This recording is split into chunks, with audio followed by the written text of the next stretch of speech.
Welcome back! Today I'm going to show you how to take half of an image, mirror it, and then how I transform this image to that image in Photoshop.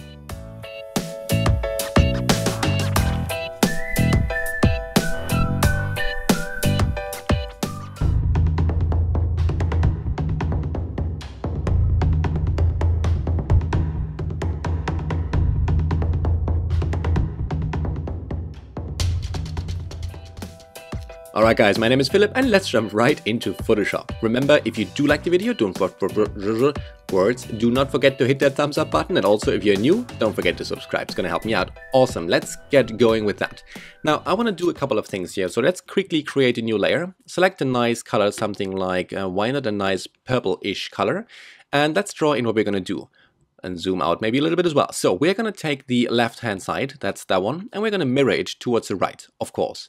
I'm going to make the whole thing in a nice black and white tone, but we're going to keep this particular orange here because it's going to draw the attention towards that part of the image. Because you see there are these kind of lights here on the side, and they're all going towards that orange center point. It's going to look awesome once we are done. We're going to make sure that the top part, so everything that is above this line here essentially, is nice and visible, so that there is this metal piece in the center, which is separating the image out nicely. So you have a sort of contrasty orange part where the light lead towards the center of the image, and then you have the separate kind of world on the top, and it's going to look really cool. Awesome, let's get going with that. And we're going to start by mirroring the left hand side onto the right. There are different kind of ways how we can mirror essentially these kind of things, and one way I'm going to go to the top left, and I'm going to select my Marquee tool. With the Marquee tool selected, I'm going to draw a selection to something like half of my image, maybe something like that. Let's actually do that again. Zoom in a little bit more so that I can actually see what I'm doing. And let's select something like this. I think that might be good. Maybe that. That's not bad. Awesome. Once we have that, we're going to hit Command and J on the keyboard, and that will essentially duplicate that half of the image. So you see, I have now that separate half on a separate layer, which is awesome. Cool. So what I want to do is I want to take that half and mirror it. Therefore, I'm going to hit Command and T on my keyboard, which brings up the transform tool. And now I can go with right click and say flip horizontally. And I'll just move it over to the other side of the image. There we go. And let's zoom in to see if we are matching up the things more or less nicely.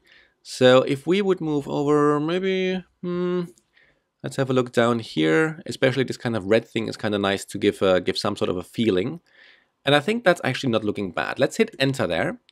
Now what we have to do, let me get my brush. You see that now the person in the center has sort of two heads. Let me zoom in there a bit. So he has two heads, and we're gonna have to kind of fix that.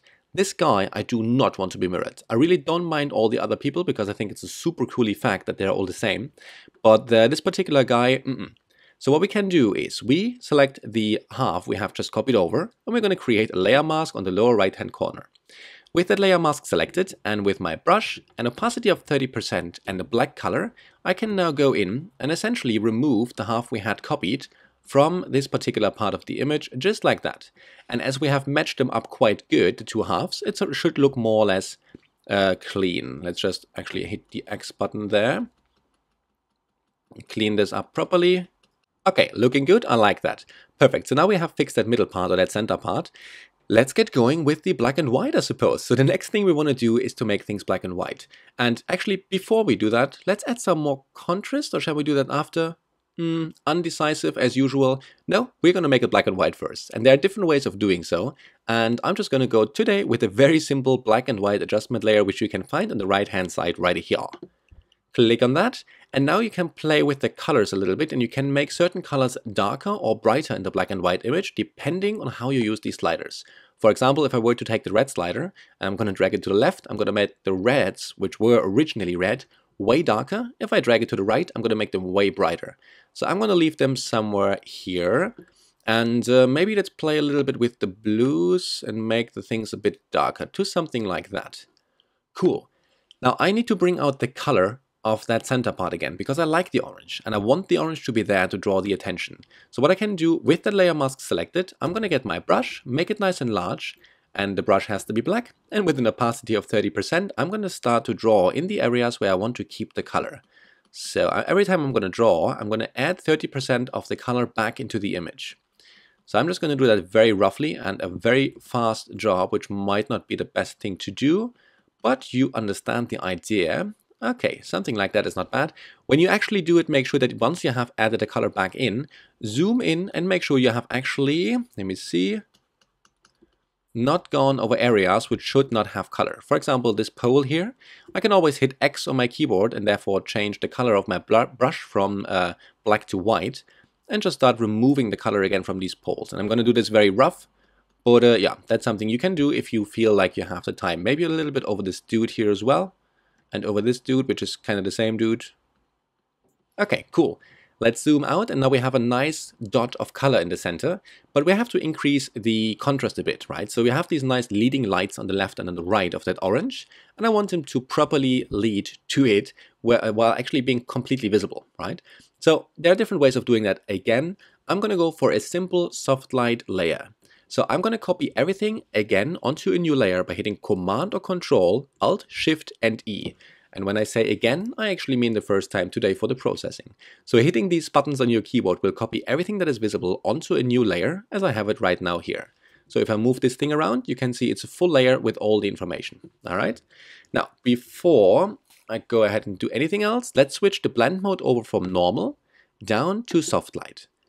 And soft light essentially makes the darks a little bit darker, right? So as you see now, the darks are a bit darker, which pops, or well, it doesn't pop, but it makes the light pop a little bit more, especially the leading lights on the left and on the right of that orange, right? And I love the reflection part as well. I mean, come on, like how cool is that? That's super cool. Okay, awesome. So now we have done that, and the image is actually not looking bad, but there are a couple of things I want to do. For instance, if we move to the top here, and I have a quick look, you see there is this bar. Let me just quickly create a new layer. And this bar here, right? This one, that one. Actually, no, what am I doing? Wrong one. This one, I mean. Okay, so this particular bar is, of course, curved, right? So it's going like this. What I actually want it to be the top of my image, and I want it to be straight. So let's get rid of that new layer. Zoom out a little bit. What we have to do first is to create another star visible. So I'm going to hit Command or Control, Alt, Shift, and E once more on my keyboard. And then I'm going to hit Command and T to get the transform tool. Once I have that, I have to move to the very top to get my, how's it called, the warp modes button. Awesome. Now, what I can do now, I can take a part of the image and I can drag it around, and it's going to be warped funnily around. For instance, that's kind of cool as well. Not appropriate for our image, but kind of cool as well. So let's do that again, get that button. More importantly, I can now take these sort of buttons I have at the top here and can move them towards the top. And if I do that, it's going to take the whole image and stretch it out into that direction. And it's going to do this in kind of a warpy way, which is kind of nice. So let's also grab that corner maybe a little bit. Maybe something like that. And let's hit Enter and see how that would look. That's not too bad. Actually, let's do it once more because I do have the feeling it should be a little higher on the right-hand side here. Maybe something like that. Let's hit OK there and see how it looks. That's not bad. I kind of like that. I should have lifted it a bit more on the corners, but whatever. You get the idea, right? So that's actually increasing the sort of feeling of symmetry in the image a bit more, which is kind of nice. Cool. So now that we have done that, there are not too many things left to do. I want to make sure that the upper half of the image kind of stands out a little bit as well, right? So it's going to be a half-half image where the attention is on the top as well as the lower part in the center. So I'm just going to increase the brightness in the top a little bit. For that, I'm going to use a simple curve adjustment layer where I take the curve and drag it up to maybe something like that. Once I have that, I'm going to hit Command and I on the keyboard, which will invert that and therefore hide the effect.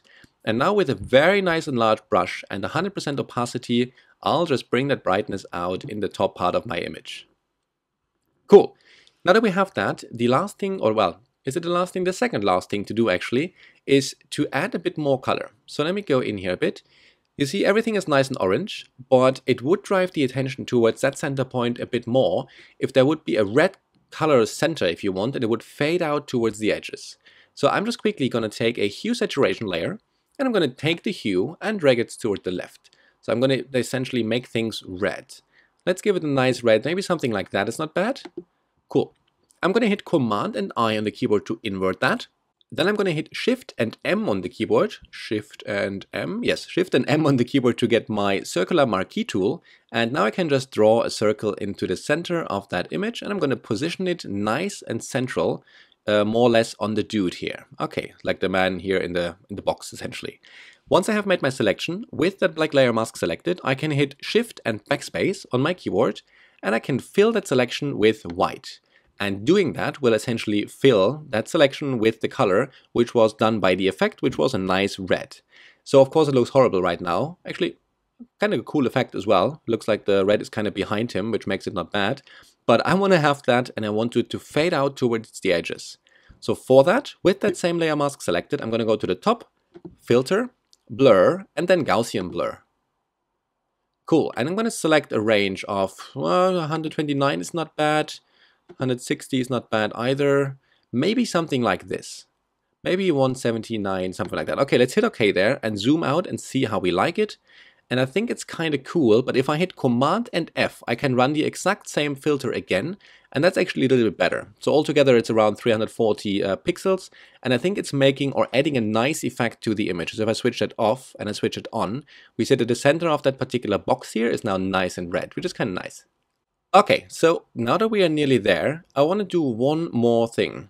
So right now, everything is more or less evenly lit, but the attention, especially in the lower part of the image, is not quite yet on the box because the edges are a little bit too bright. So I'm going to add a tiny bit of a vignette. There are many ways to do it. You can do it manually, or like me, you're lazy and you use the camera raw filter. So we need a separate layer with all the information on it. So let's hit Command or Control, Alt, Shift and E once more to create a stamp visible, and then go to the top, Filter, and then Camera Raw Filter.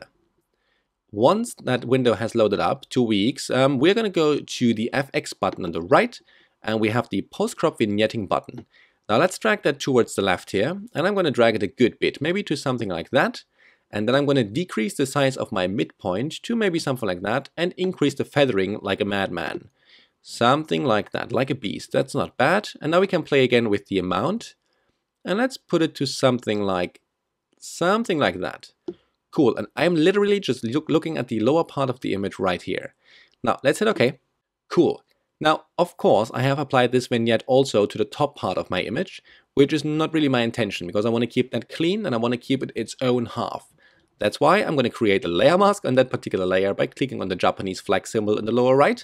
I'm going to hit B to get my brush, and B to get my brush, make it nice and large.